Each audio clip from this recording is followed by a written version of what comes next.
Welcome to All Bodies on Bikes, the podcast, where all bodies are good bodies, all bikes are good bikes, and all rides should be celebrated. All Bodies on Bikes is a movement to create and foster a size-inclusive bike community. So join your hosts, I'm Maggie. And I'm Marley. As we explore the complexities of the biking world, help us break down barriers and create the world that we want to see. And don't forget that all bodies really means all bodies, not just larger bodies, but bodies of all sizes, ages, races, abilities, genders, sexualities, and beyond. Come along for the ride.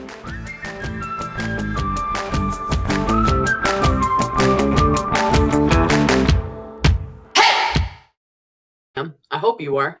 Yes, we are. All right. Oh my gosh. Maggie, hi. Marley, what's up? How's it going? Welcome to the All Bodies on Bikes podcast. What a fun thing to say. It's honestly hard for me to believe that we're actually I was going to say, does this feel exceptionally surreal to you right now? It does, but hey, let's get into it. Let's go. Welcome to All Bodies on Bikes, where all bodies are good bodies, all bikes are good bikes, and all rides are celebrated. I'm Marley. And I'm Maggie. And we are so excited for you all to be here today. So excited. Please feel free, wherever you're chiming in, whether it's on YouTube or Facebook, ask us questions. We will be able to see those and we'll be able to pepper them in as we chat about things. So really, really excited to see those come through. We've got a really, really exciting guest for you today. We do.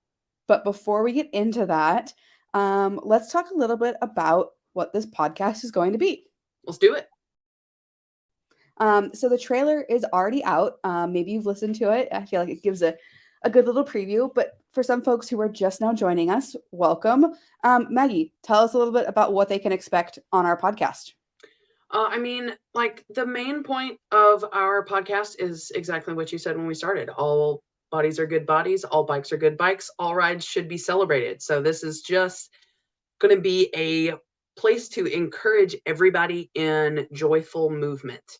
For Yes. Marley and I, that is bikes most specifically. There are other things for sure. But that is how we got to All Bodies and why we're here to hang out and chat with you guys tonight. Yeah, definitely. And you might be thinking like, oh God, another bike podcast. Like, don't we have enough of those? And yeah, there are a lot of bike podcasts out there. But this one, our goal is to be different. We want to share stories that you might not hear normally. We want to talk to folks who you might see out at events and be like, I wonder what that person's story is. Our goal is to hear those stories and to tell those stories. Really importantly, we're not a weight loss podcast. No, we don't not. care what your body looks like or any of that. We're also not a fitness podcast. We're not going to tell you, how to get faster or leaner or any of that stuff. We might have guests that talk about increasing your speed or performance or whatever, but at the end of the day, we are here to celebrate joyful movement. I think the thing that always makes me nervous is when anybody uses a number. Like you're never going to tune in and here are the 14 steps to get 15 seconds better at 37 different things. That's something that always makes me nervous. And that's not why we're here. So Definitely. So before we bring our guest on, just really want to say special thanks to P.h.D Media for helping us do this. Maggie and I, turns out, have no idea how to put on a podcast besides just talking. But thankfully, P.h.D Media is here to help us. They've also got some other really, really good podcasts. So highly encourage you to check those out. They've got lots centered around women's performance. They've got one about menopause, triathlons, all sorts of good stuff. Also, for those of you who are tuning in, you have an opportunity to win some super sweet prizes, an entry to the Gone Graveling Festival, an All Bodies on Bikes bag, or one of 5 pairs of Gooder sunglasses. So keep an eye out on your email after the broadcast. We will notify winners there. And Maggie, where can folks find the podcast? Wherever you like to find podcasts. We're going to be on all the platforms. We're going to be on Apple. We're going to be on Spotify, and I could keep listing them if I had enough time. But yeah, if you've ever listened to a podcast on a location, we're also going to be there. Yes. So do this with me. You're going to pull out your phone. You're going to open up your podcast player. I tend to switch between Spotify and Apple Podcasts. Spotify is like my fun playlist or my fun podcast. and Apple is like my serious news Interesting. businessy. So, Okay. whatever you choose, you're going to go into your app and you're going to search all bodies on bikes. And then you're going to click I think it's follow. Yeah. And the more folks that follow us, the better. Set it to automatically download, store up those episodes. We will be releasing new episodes on Wednesdays, starting Heck yeah. this Wednesday. Uh, Woo! so keep an eye out for that. And once you follow us and if you subscribe, those episodes will magically show up on your phone. So, should we bring our guest on? Yeah. Okay. Let's do that. So today's guest, you all know her. She is our co-founder of All Bodies on Bikes. And I'm going to go ahead and read a little intro because Kailey might be like one of the most accomplished humans I know, uh, but she's very humble about it. So Dr. Kailey Kornhauser, and we'll talk about that, is the co-founder of All Bodies on Bikes and a lover of all types of biking. Kailey is an advocate for body size inclusion and has shared her experience as a fat cyclist through many outlets, including Bicycling Magazine and the All Bodies on Bikes film by Shimano, which I just rewatched before we got on here to like remind me of where we came. And I have some questions for you, Kailey, going back to that film, so we'll get there. When she's not biking around her new home in DC, you can find her working as a facilitator for the U.S. Department of the Interior. Welcome, Kailey. Hi, thank you for having me. I'm already cracking up. You two have great banter. It's going to be such a successful podcast. Oh, thank you. I've been listening to a lot of Maintenance Phase because I love their banter, and just trying to like do my best Aubrey Gordon. You're doing it. I'm so impressed. This is so professional. We've dreamed of this day, and here it is. So It's so wild. Yeah. So question for you, Kailey. Let's just start with the basics. You're now a doctor. Tell us about that. Yes, not a medical doctor. There's lots of different kinds of doctors. Just to be clear, I have a P.h.D. All doctors are good doctors. Yeah, all doctors are good doctors. I don't know. Actually, you're right. That's not true. Not true. Not All true. Dr. Kailey Kornhausers are good doctors. Thank you. I've got a PhD in forest ecosystems and society now. Cool. And basically I studied the people who manage forests and other types of natural resources. And now I facilitate groups of people who are trying to find some agreement around what to do with our national parks and our, land managed by Bureau of Land Management, Fish and Wildlife Refuges, that kind of thing. That sounds like a big responsibility. Yeah, it's definitely different than the bike stuff. I mean, the bike stuff. This is what I always call the bike stuff, and then the school stuff. Although now I'm done with school forever, which is like sad.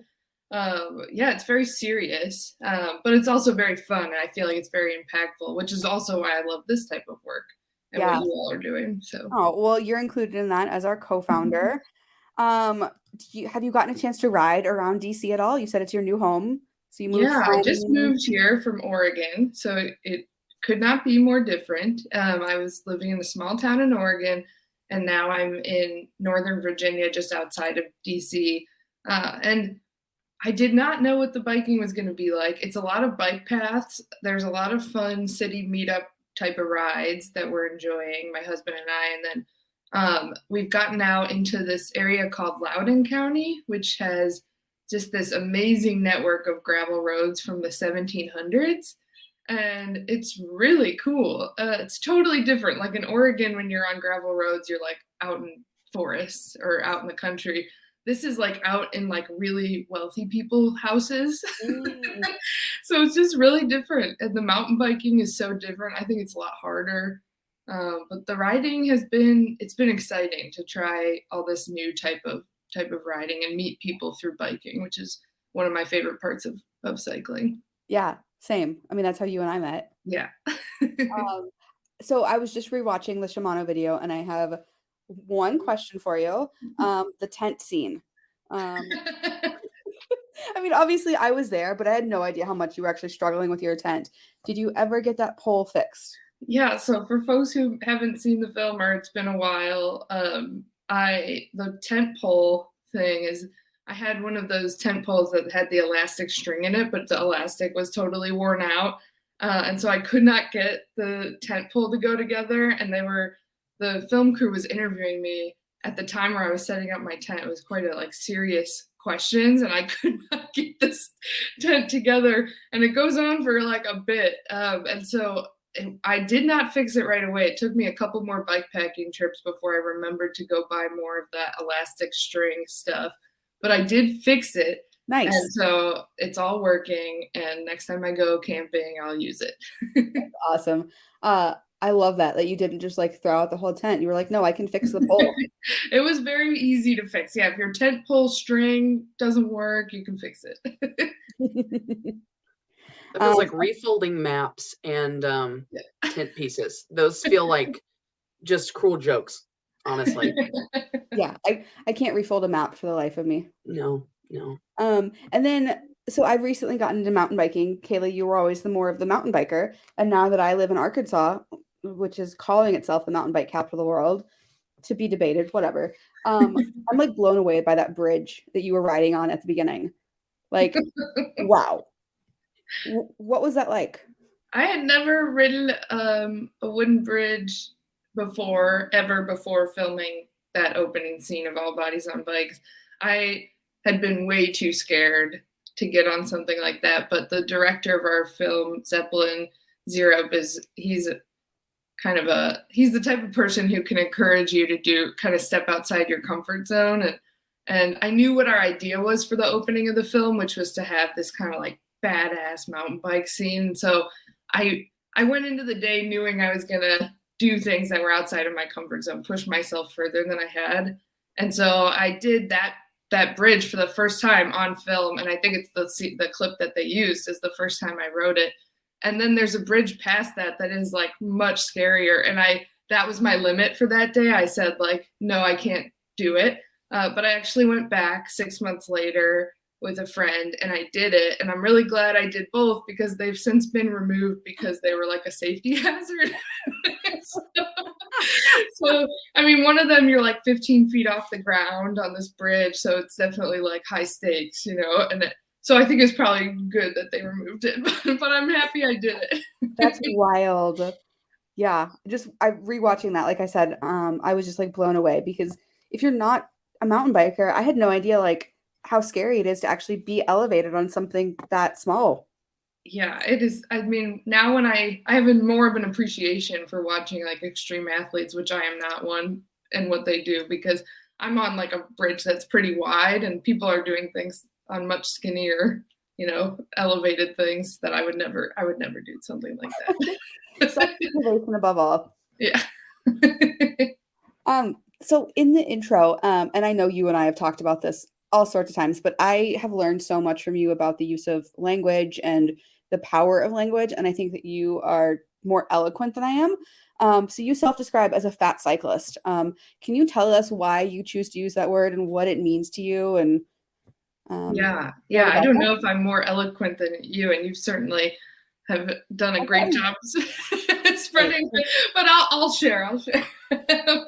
Yeah, I choose to call myself fat, and I'm not the first person to do it. And I learned from many people before us who kind of are the first advocates in this space, but that fat is really a neutral word, and it's not, we tend to associate it with negative things like lazy or ugly, or, the list goes on. And I'm sure when you think of fat, you can think of all the negative things that you associate with it, but really it's just about the size of our body. And so I chose to reclaim that word. And I know, Marley, that you have as well. And I found a ton of power and liberation by using the word fat and taking the negative away. And so if somebody calls me fat now and they're trying to insult me, it doesn't work because to me, it's a word that I call myself. It's not something that I call myself in a negative way.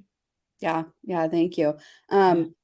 One thing I thought about the other day when somebody was asking me about this, I realized that also by like calling myself fat, it sends the message that I'm perfectly okay with my body the way that it is right now, and I have no intention of changing it. That is a huge thing. I think in cycling, especially in anything that is considered athletic or physical, the idea that a fat person's doing it because they're trying to get thinner. And that was kind of that was my first like annoyance that started to get me thinking like, why am I kind of triggered by that when people think I'm out here to lose weight? And it's because that isn't why I was cycling. And weight wasn't the focus, and it was really about joyful movement, as you all were mentioning at the top. I'm curious from both of you, actually, because there are some people that if you said that to them, that you're a fat cyclist and you're bike because you love to bike and you don't know who you'd be if you weren't riding a bicycle, and they're gonna get really aggressive about that, and we know how we want to talk to those people. But for the people that just don't know better, and they don't bring up the topic to be mean, they just don't know better. What's a good way to kindly respond to somebody? That's a good question. I can try. All we can do is try. Yeah. Exactly. I Yes, for forgot how to sure. be kind lately. I have that. People have been peopling very hard. I don't know if you've noticed that, but they have been on some stuff recently. Yes. I think there's some misconceptions about fat and health.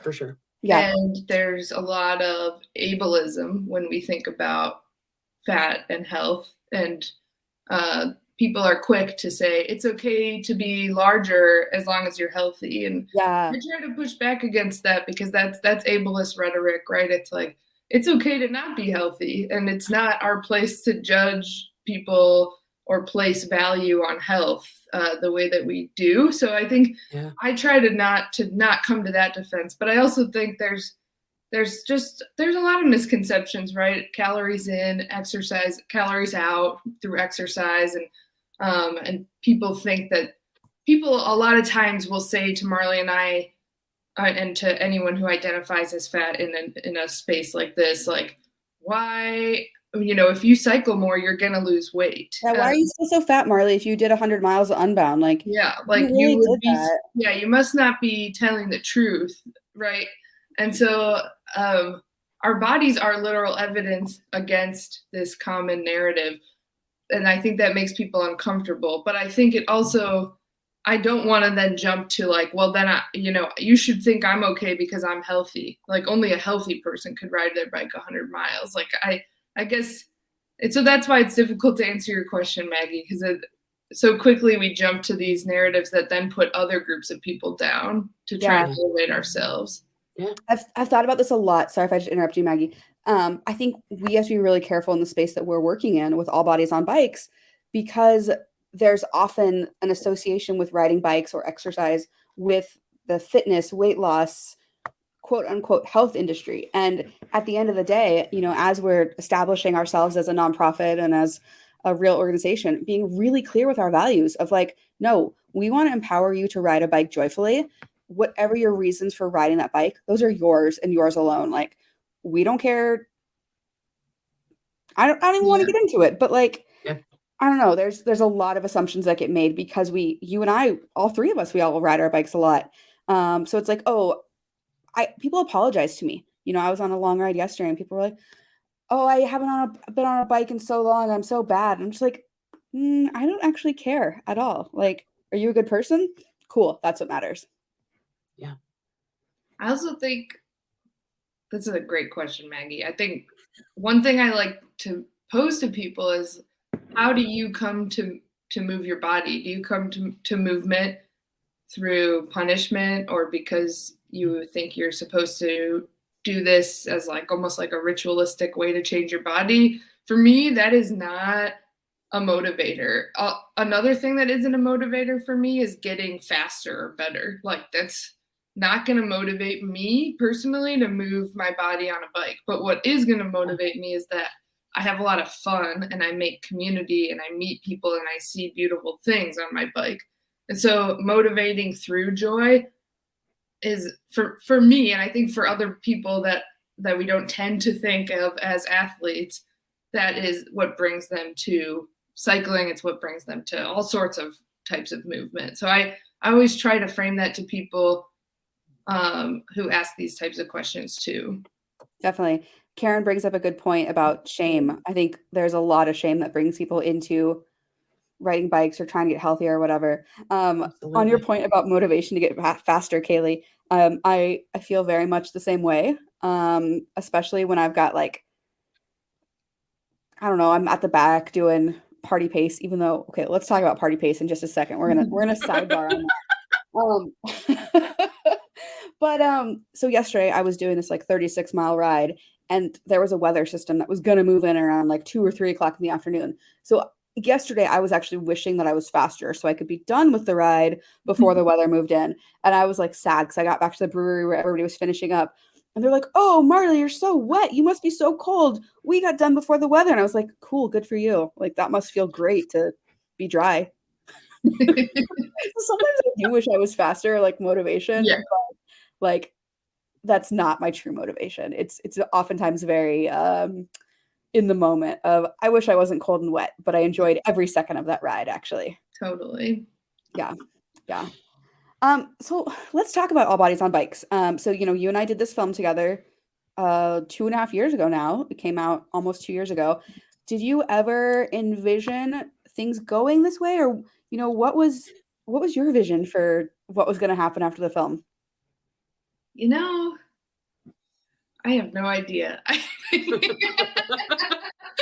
I love think that. if I would have been absolutely blindsided, but I had you as a partner in all of this, Marley. So I think you saw what was coming more than I could have. And so we had a little bit prepared. I don't think we had any idea.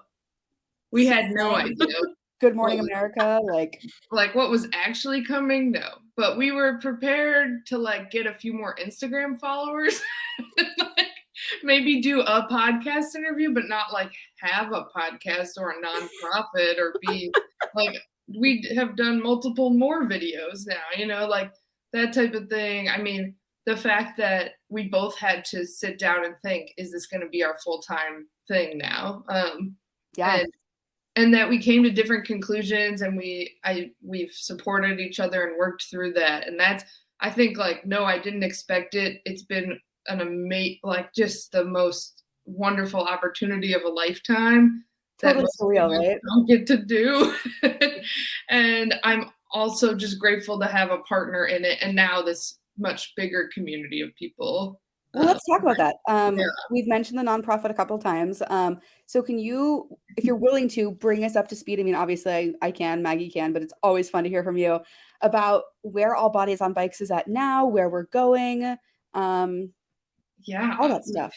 Man, we're like a real deal thing now, So We have mugs. You hold up Official. a mug. we have mugs, right?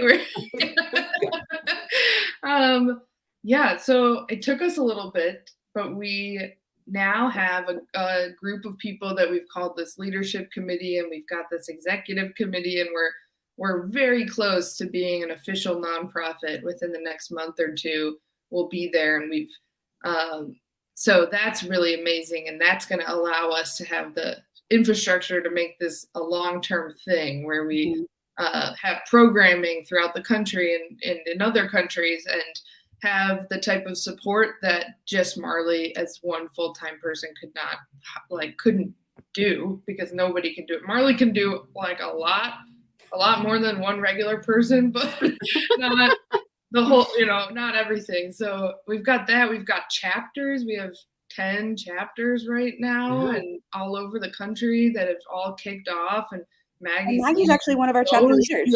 Yeah. I am. Tell us about your chapter. Sorry to interrupt you, Kailey. No, keep going. Yeah, for sure. So I'm located just north of Charlotte, North Carolina. So yeah, we've got a chapter. We did our first ride the day after Thanksgiving, which was fantastic. And then planning we're gonna take our bikes on a date night for Valentine's Day is gonna be our next big ride. We're gonna go to, I was like, Valentine's Day, you need flowers, chocolate, dinner. So we're gonna go to a botanical garden, and then a bakery, and then a brewery, and it's gonna be amazing. That is such a good idea. And I'm so excited. I might have to plan myself a date like that. This is off topic, but who would I be if I didn't go off topic? I haven't been on a date in so long. You need to date yourself, Marley. You are 100% There's that. correct. Yourself and your bike. My bikes, I do spend the most time with my bikes rather than any other person. Now, do you anyway, name your bikes? I don't. I know you do. What are your bikes' Okay, names, I Maggie? do. So my gravel bike is Gigi because if you're just looking at her, it looks like it's just a black bike. But when you get it in the sun, there's like these green stripes that are super subtle. And I'm like, this girl's fancy. Her name's Gigi. And then I just got my first mountain bike, which is a Kona.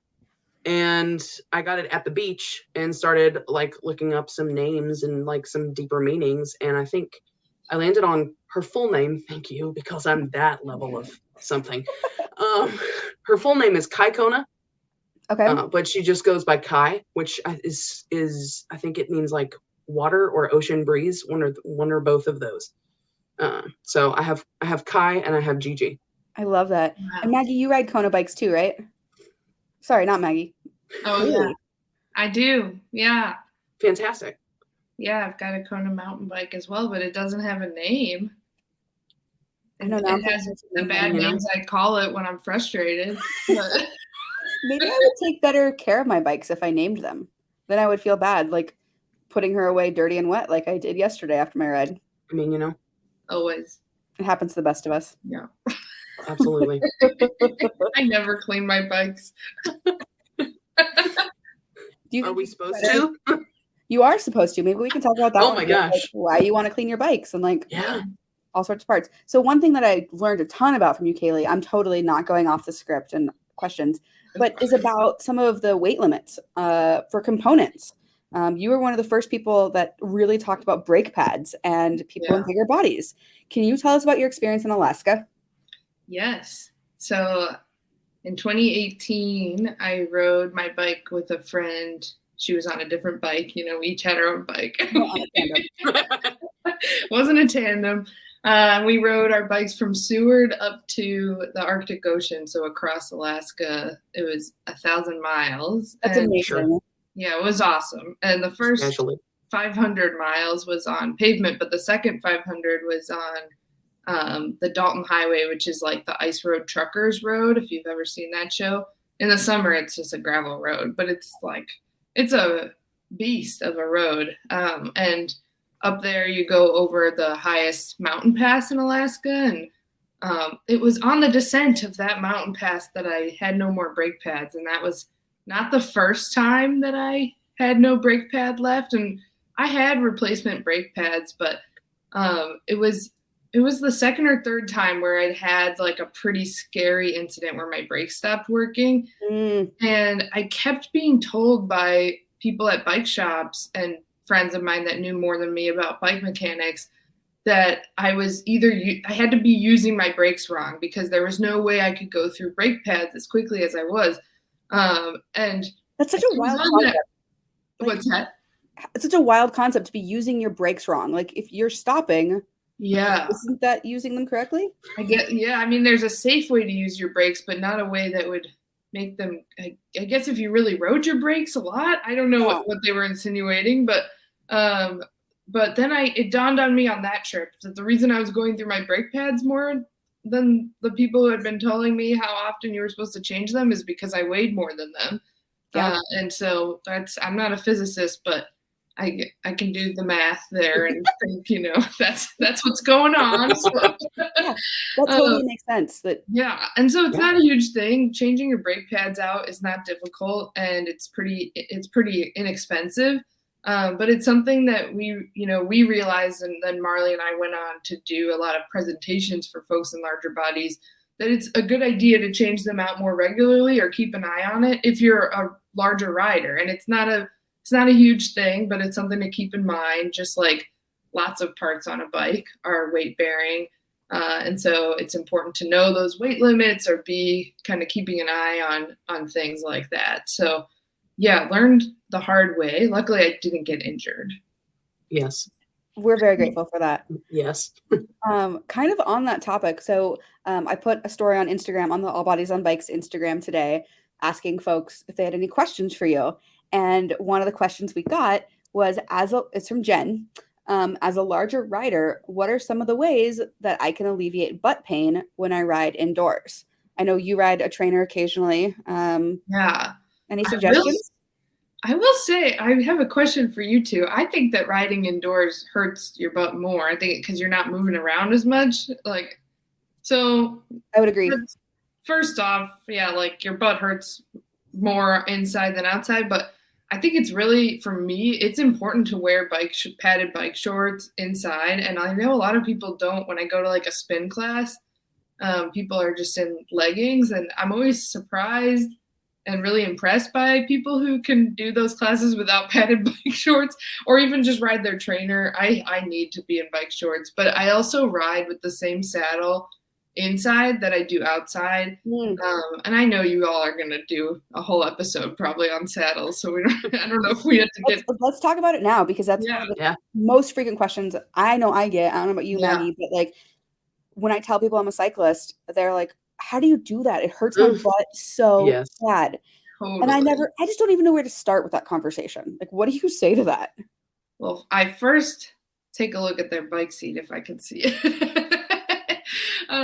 I think for larger riders and for more casual riders in general, the advice that a lot of people have gotten or think just logically is that a bigger, cushier, wider saddle is going to be more comfortable. But that could not be further from the truth. And as you both know, it's really about your sit bones and where and how wide apart they are. And saddles that are cushier are not always going to be more comfortable. It's a lot of friction, and over time, and it's not that long of an amount of time riding your bike. Even after an hour, it can be really painful. And so, I try to tell people, and I try to have them try out my saddle. Obviously it might not be the right size, but it doesn't have as much padding. And yeah, I see something about like a bike fit. I think it's really helpful if you can to go get a bike fit, and a saddle fit is a lot easier and faster and is usually free. And you just sit down on this pad and it shows you what size saddle you need. And just because you have a bigger butt does not mean you need a bigger saddle. It's really about those sit bones. It has nothing to do with the size of your butt. So that's the key. Oh my gosh. Kailey Kornhauser taking us to Dr. Kailey Kornhauser taking us to saddle school. One other tip that I don't know if I learned it from you or from somebody else, but you're not married to your saddle. You can try it out. You can try out different saddles. You can ask for demos before you buy it. And most saddles often will have a 30-day return policy too. So make sure you keep your receipts, and you don't have to be uncomfortable on your bicycle. Totally. Yeah. Well, and I think another thing is, like, we mean it when we say all bikes are good bikes. If there's a spot to sink some money into, it's going to be the places where you spend the most time in contact with the bike. And the saddle is definitely going to be way high up there on the list. So, whatever bike you're on, if you've been rocking it for 30 years, go find a place that will measure your sit bones and invest in maybe it costs more than the bike ever thought about costing. But if you're going to be that much more comfortable on it, that's an easy decision. Yeah, and then it makes the bike riding enjoyable as well. Exactly. So we had a question come in from Beth, who asked about bike brands that make higher, or other bike companies you recommend that offer bikes with higher weight limits. I've got a couple brands in mind, but I think before we get into brands, steel is going to be your friend. If you can find a steel bicycle, it's going to be hopefully stronger welds, but also just a higher weight carrying capacity. And before we get into brands, even bicycle weight limits are oftentimes really hard to find, and I think we touch on this in a future episode. But you're going to want to look in the owner's manual, so you can often Google that before you get there. What brands would you guys recommend? Well, I think another general point is that bike brands are doing better at increasing their weight limit, and I would attribute some of that to the pressure that All Bodies on Bikes and Marley has put on bike brands to do that. And so they've gone up. Like we said earlier, I ride Kona's mostly, and they have a weight limit around 300 pounds that can go under or over given the which type of bike you're on. But it's also important to remember that if you're getting into like touring or something, or even just like commuting to work or school, and you're going to have heavy bags, that counts towards your weight. And so it's, that you can get up to that weight limit pretty quick. A lot of people can, and some bikes and some wheels come in a lot lower than that. And so, yeah, like you said, Marley, important to look at the manual, but steel bikes are the best friend, or titanium if you're wealthy. I ride Cannondale. I'm sponsored by Cannondale. Shout out to them for keeping me on some pretty sweet bikes, and their weight limits are up around 300 pounds as well. I am on my first carbon bike in my life, and I was really nervous. They were telling me what bikes they were going to send me. I was like, "Are you sure it's going to work?" And they were like, "Well, we're not going to ask you how much you weigh, but the weight limit is 330 pounds. Will that work for you?" And I was like, "Yeah, it definitely will." There's a couple other brands that I would recommend. One that just got in touch with us called Workman Cycles. We can link to it from our Instagram. They started out making bicycles for like industry use. So actually like in warehouses, moving things around. So I'm thinking about Galen's comment. He's 6'2", 600 pounds plus, looking for a trike with an electric assist. And Workman Cycles would probably be the one to go to on that. Other brands to think about are Surly, All City. And then I think one that's often overlooked is kind of the old school 90s era mountain bikes. So they were often made out of steel. They often have 26-inch wheels, and they're often super, super strong. There is a comment about the weight limits only apply to road bikes. No, they apply to mountain bikes. They apply to gravel bikes. Mountain bikes have similar weight limits to road and gravel, although they seem kind of like heftier looking. And the suspension or the shock is also oftentimes something that it doesn't necessarily have a weight limit, but it's loaded. It's air pressure is put in based on your weight. And so you need to be aware of that when you're getting that bike set up. Yeah, definitely. So not to switch gears, but kind of to switch gears a little bit. And Erica, we'll definitely get to your question about chamois cream. Kailey, what is your dream day? Actually, I want to know this from Maggie too. What does your dream day on a bicycle look like? You want to go first, Maggie? Sure, I can do that. Dream day on a bike. So this is my opinion, and in no way reflects anybody else's anything. But I am gravel, like diehard gravel. My opinion, my point of view is that like the catchphrase for road cyclists is "Bet you can't catch me." The catchphrase for mountain bikers is "Hold my beer," and the catchphrase for gravel cyclists is "I wonder where that goes." And I love that whole vibe. And so anytime I can be in a spot and it's just woods as far as the eye can see and you're on a gravel road, there's literally not much past that. If you throw in some decent chances at really good wildlife interactions, then yeah, I can die there pretty much. What's the wildest animal you've encountered?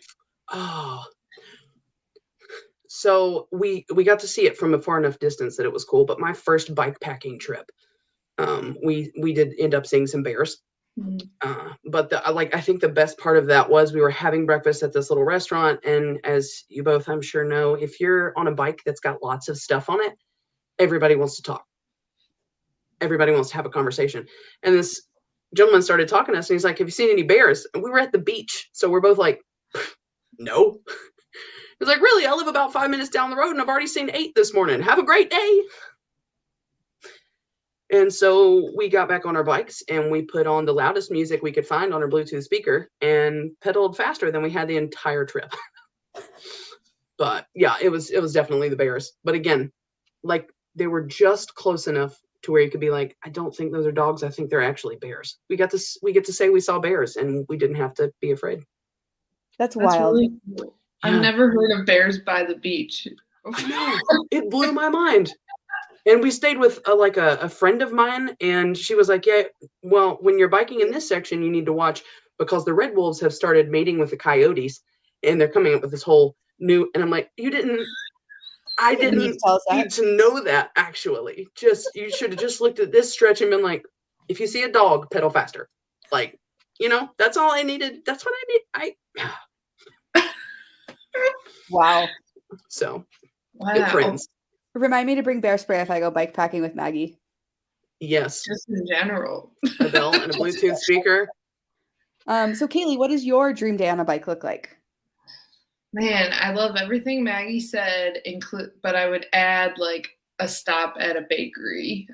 I love gravel biking, especially with a small group of friends, and something where we have a goal that's halfway, that is a cinnamon roll or something like that.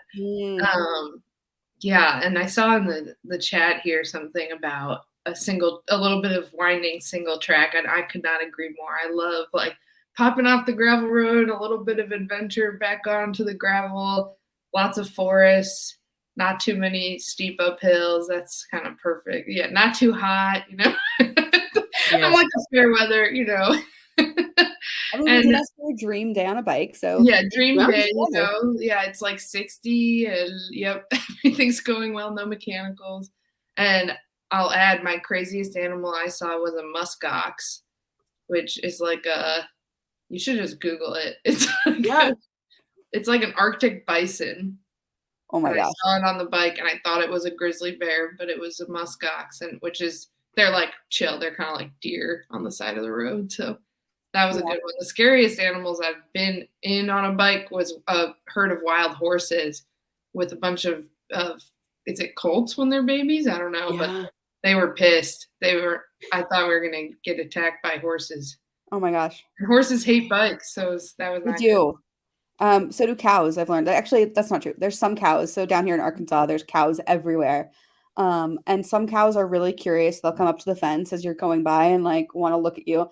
And then other cows just run away. Yeah. You try singing. They love to hear singing. Ooh, I have a really bad voice. That's okay. They're cows. They don't know. I don't sing, but I also can't pass an animal without talking to it. You do sing, Maggie. I do sing, but like when I see animals, I will stop singing to be like, Dave, how's your day? Are you having fun? That looks like some good grass, bud. You have a great day now. I'll see you next time. Gotcha. It's bad. It's bad. Marley, what's your perfect day on the bike? What's your perfect day? Oh gosh. Similar to both of yours. Wake up in the morning, have a nice cup of coffee, a good meal, wearing a kit that feels good and actually fits me, which I want next topic to talk about, even though we're running out of time. And then just, going for all day, whether that's 30 miles or 60 or 70 or my body goes all over the place. Like right now I'm still struggling with knee trouble. So like a 25-mile day is a challenging day for me. But sometimes when I'm been riding a lot, a 70-mile day is great. So basically going out, maybe swimming halfway through the day, maybe taking a nap, and then just hanging out with friends. There's a comment in here that I'm going to show because Beth talks about that she always ends up riding alone because she's slow. So her dream day would be to ride with a group of people and long miles on some champagne gravel. Well, Beth is on our Steamboat gravel team that's headed to Steamboat. So you will get the chance to do that, hopefully. I can't make any promises, but there will be people your pace. But so yesterday I did this bike race, quote unquote. It was an event called the Rule of 399. And it was a mixture of road, gravel, and single track. So that was super, super fun. But typically when I go out and do these rides, like when I did Unbound last year, I am all alone. I'm just used to riding by myself. So I totally feel you on that. And yesterday, Beth, I don't know what magical stars aligned, but I ended up riding in a group of 6 people. And we were literally the very last people on the course. Part of that was because it started with a mile-long climb. And we all just kind of regrouped at the top of the climb and said, hey, you guys want to stick together? And we had the best day. I more than once was like, I've never gotten to ride an event with friends before. This is so fun. And like there were times when I like was wishing I was alone when I was like deep in the pain cave and just wanted to put my headphones on. And then I was like, Marley, get out of your head. Like you're riding with friends. Like this never happens. So I'm hopeful that as like, All Bodies on Bikes grows and more folks of all sizes and shapes and paces are out there, that we all start to have that opportunity. Let's talk about chapters a little bit. I'm seeing some chatter and some conversation about that. So right now we have 10 chapters. Kailey, do you want to talk about, what our plan is for those and expansion and Yeah. So we're starting with these 10. And like we mentioned earlier, we've got, they mostly have all had one ride. Some have had two. And some haven't had any because the weather hasn't been good. Yeah, which So fair enough. We if you're launched somewhere them and you're in like, the I thought winter. we had one, don't worry, they're coming.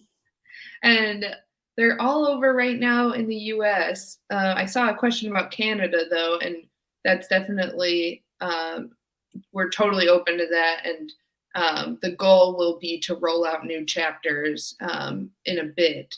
But before we do that, we're actually going to bring together some of the chapter leaders from these 10 chapters in Arkansas in a couple months and do some kind of community building and some education about All Bodies on Bikes and how to safely do a group ride. And so we're working on building that and getting ourselves established as a nonprofit, and then kind of sky's the limit. We're hoping to have a whole network of chapters. And so keep us on your mind, keep close watch on the Instagram and Facebook and our website, because we will be reaching out to get more chapters going. Am I missing anything? No, you're 100% correct. And honestly, right now it's a bandwidth question. Yeah. It took us this long to get this far, I think, because Kailey and I we're protective of our baby. We don't want somebody to go on an All Bodies on Bikes ride and get left behind or to not feel like they're welcomed and feel like they belong. So we're being incredibly intentional about training and making sure that, whoever our chapter leaders are fully on board with it. So that's why we're going slow right now. So it's just a question of bandwidth, making sure we do it right. And I hope it pays off in the end. I mean, at the end of the day, none of us know what we're doing. I've never started a nonprofit. I don't know about you two. So we'll figure it out. And we're always open to suggestions or, anytime most of us travel somewhere, we're always down to go for a ride. So reach out if you see us somewhere, like, you want to go for a ride, Marley? Like, yeah, definitely. Karen just asked a question about some group Zwift rides. Yeah, definitely open to that. Again, it's a question of bandwidth. So if there's folks that want to take on that task and do the organizing, please get in touch with us and we'll do our best to make that happen. So yeah. So would the best way to reach out to the organization with stuff like that? Would that be, do you want us to Instagram message? Is No. there an email address? Sorry. Oh. Actually, people probably know in other words, I am so bad at responding to Instagram messages, both on the All Bodies on Bikes and on my own. Basically, if you're not sliding in there to like ask me on a date, I'm not responding. No. So you just found out how to get a response. You start it with, "Hey, Marley, what are you doing Friday?" Also, group Zwift rides. Maybe, I don't know. But for real, you should email us. Email us at marley@allbodiesonbikes.com or info@allbodiesonbikes.com. We also, this is pretty exciting, we have a podcast at allbodiesonbikes.com. And one of our goals with the podcast is to like do mailbag episodes. So if folks write in with questions or stories, we will spend time on the episodes opening the mailbag and seeing what's in there. That's fantastic. Yeah. So we got just a couple minutes left. Kailey, I would love to ask you, obviously you're working this full-time job with the government. Do you have any exciting bike plans, or are you getting back to just kind of riding for fun? Yeah, great question.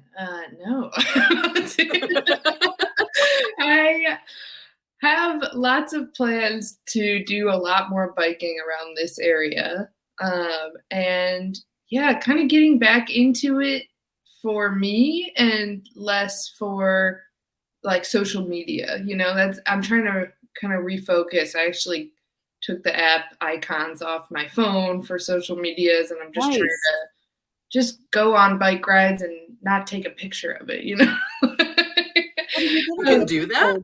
Did it happen? No, yeah, exactly. So it's easier said than done. But no, there's so much around here. I'm excited to get to know. There's a bike ride that I'm hoping to do once the weather gets warmer along this canal that goes from Georgetown to Pennsylvania, uh, Yes. along the river. So it's like perfectly flat. It's beautiful. I worked with a Girl Scout troop last year who was working on training up for that. Oh, And so heck we yeah. talked about, listening to your body and fueling yourself. And Amazing. they watched our film and they were so excited for it. So I'll watch the film too and get excited. That'll be great. Perfect. Yeah, other than there that, won't just be any hills like that we yeah, climbed. riding city bikes to new restaurants. That's my bike plans. I love it. I love it. What about you, Maggie? What do your bike plans for this year look like? More bike packing this year is my main goal. I really enjoy that. My one big trip I've been trying for the last couple of years with my mom to go to a relatively new national park, Cuyahoga in Ohio. I don't remember why it happened the first time, but I was like, you know what you never see? Baby herons. Oh, Like, have you ever seen a baby blue heron? no. I saw a big one Exactly. yesterday. Yeah. So I started Googling it because I was like, where do all the herons come from? And it turns out Ohio. This one national park has the biggest like blue heron. I think it's called a rookery. Yeah. In the country. So we're gonna go. It's got a train that runs from the south end of the park to the north end of the park. My mom loves trains. They turned the old train track into a rail trail. I love riding my bicycle, and so she's going to do the train up. I'm going to do the bike up, and then the next morning we're going to get up and go look at baby birds. And That that's sounds like like one of the things I'm most excited about, I think. yeah. What time of year are you going to do that? I emailed the park, thank you very much, and had a park ranger respond to me on the best time to see the baby birds. I'm literally pulling it up right now. From I think we're going to go in June. March to April is when they're building their nests. I've done my research on the baby birds. April and May is when they start hatching, and then they've usually left the area by early July. So we're going to go I think we decided mid-June. Well, oh my gosh. See you there. I'm going. Exactly. I'm absolutely going to that. Yeah. It's amazing. And then on top of it, like the rookery is here. The next river down, there's river otters. The rookery on the north end of the park stopped like being in full function because there's a pair of nesting eagles. I'm like, you're speaking all my love languages right now, Cuyahoga. It's a fun word to say, which is also a big deal to me. So that's what I'm most excited about. Oh my gosh, that's awesome. Yeah. I'm going. Yep. Bring it on, Kailey. I'll let you know. I'll send you the exact dates. Me, you, and your mom. We're going. Exactly. We're going. Just come hang out. Actually, it'll be great. Maggie's mom joined us last year in Steamboat, and she is amazing. So I think you would get along well with Maggie's mom. And I have a parks pass, so I can get us in. This is perfect. There's Carol. Carol's chiming in right now. So. Mom said, let's party. I love it. Party. Well, let's go. Glenn asked if anybody's doing Grounded Nebraska this year. And I am super excited I'm super excited that I will be at Grounded Nebraska. I missed it last year, but I'll be there this year. I'll also be at almost all the big gravel events. So if you're planning and you're coming, or you're planning on coming and you're nervous, let me know. Let's go for a ride together. I think people build up these events to be, this huge challenge or this big thing. And at the end of the day, all you got to do is ride your bike. You know how to do that. Eat food, ride your bike. And we'll talk more about this, endurance and fueling and long rides and all that stuff. But, we're always out there to have fun. So. Absolutely. Yeah. Kailey and Marley, you both get to talk about all bodies a lot. What is something that you wish people asked you about outside maybe of biking that you don't get to talk about a lot? Sustainability. I had an almost 10-year career in corporate sustainability. So I know all about like greenhouse gas accounting and the most fuel efficient way to ship your goods from the China to the point of purchase. I don't know why people would ask me about this, but I know a lot about it. Why is nobody asking me about the most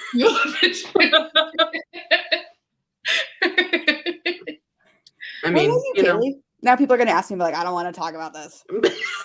Yeah, I could say work. I mean, people don't usually ask us about like our professional, like other job outside of biking, but maybe that's fine. I mean, I know a lot about that. And, you know, something I like to talk about and write about is land management as it relates to cycling and the places I go, and land and people management, and like the history of people on the lands where I bike. And I usually am like listening to a podcast about like the indigenous people from on the lands that I'm biking on, or an immigration story if I'm in southern Arizona, like that type of thing. And I don't always talk about that as much because we're really focused on moving our bodies. So I guess that, yeah, but it's okay. You bring up a really good point, though. I think one thing that we're going to try and do on the show is talk about the intersectionalities of cycling with all these other identities that people have. So if, like I said earlier, folks have a recommendation for somebody to be on the podcast who has a unique story or an interesting perspective to share, we are totally game for it. So finishing up, Kailey, and Maggie both, do you have a favorite bike memory? Let's all share that and then we'll close this out. Okay. It's so hard. I can share mine. Yeah, go for it. So I used to ride with this group in Seattle on Thursday nights, and we were kind of hooligans. We would just ride and go to parks and have bonfires. And they were doing a repair, or not a repair, but one of the big bridges, it used to be the viaduct in Seattle, was closed for, they were doing an inspection on it. And this bridge no longer exists. But the ride, there was probably 100 of us that went up onto this closed highway bridge because there were no cars. And, and in just such typical Marley fashion, like the whole group was probably a half mile ahead, and there were like 4 of us in the back, and we took an exit because that's where we thought they had gone. We take the exit, and there's a cop just sitting there like, where's everybody else? And we said, we don't know, we just followed everybody, and then we got left behind. And I think she felt bad and she let us go. So I don't know, maybe not my absolute favorite memory. There's way too many of them, but one that's kind of sticking out right now because it was just a very funny moment. I like that. And I wish I had been on that ride. I know the exact bridge thing, but Ryan, I see your comment, and I work for the Department of Interior, and we should connect on Facebook. Add me and we can talk park service and bike stuff. Yes. Yeah. Let's see, so many memories, but I've done, when I lived in Oregon, and Marley's done this ride with me, it was in the film, the All Bodies on Bikes film. I could ride from my house to the ocean in a one night, just a half day, sleep another day. And there's a part of that ride where you come through the forest and you just show up in this really wide, kind of wide open, beautiful valley. And you always, for some reason, I always hit it right as the sun is setting, no matter what time of year I did it. And I just kept doing that trip over and over. And every time I hit that valley, I'd always be with a friend or the whole group that I was with. And it would just be this really joyous moment. You're like a couple miles from the camp for the night, and you've just done this like huge climb and feel accomplished. And I love that feeling of getting to that valley. And so I'm grateful I got to do it 5 times. And I hope I get to do it again. Cause every time I hit that, you're like coming that slight downhill, but it looks flat. So you just feel like you're really good at biking. Oh, yeah. That's the best. Really fast at biking, not really good. Mm-hmm. Those are different. Anyways, I think that's my favorite. I know exactly what you're talking about. Maggie, what about you? I'll take you there, Maggie. Okay, cool. After we'll go to Cuyahoga and then we'll go there. It'll be perfect. I think that's a great question. I'm gonna have to go with those. So I first started biking because of this really special little 2-year-old. It's a very long story, But we're going to tell on the podcast.